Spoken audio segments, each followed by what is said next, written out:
la mécanique intime Shaddock n'était pas au point, disait-il.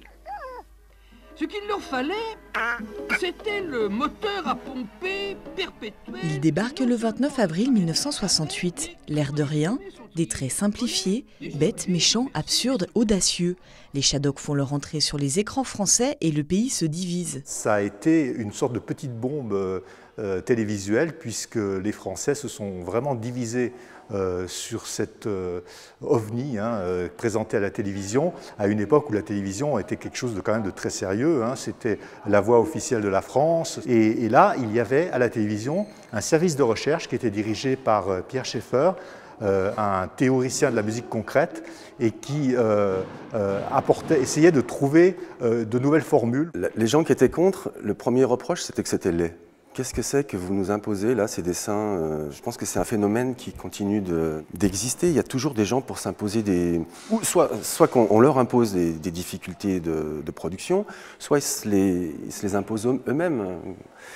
Et donc ça donne des films à la limite, oui. Il y a juste l'essentiel visuel. Tout tient sur la narration. Dans l'exposition consacrée aux petits oiseaux devenus célèbres, on retrouve le courrier des lecteurs, une épopée qui dure depuis 50 ans. L'exposition Shadockorama replonge les visiteurs dans l'époque et dans cette aventure animée à travers 300 œuvres. Même si Jacques Rouxel s'est toujours défendu d'être un reflet des problèmes et de critiquer son époque ou ses contemporains. Et en réalité, on se rend compte que tous les problèmes de son époque sont présents à travers les différents épisodes des Shaddock. Qui pompent, l'un des principes de base du Shaddock de base, c'est de pomper. Et en fait, évidemment, ça fait une référence directe au travail. Je pompe, donc je suis. S'il n'y a pas de solution, c'est qu'il n'y a pas de problème.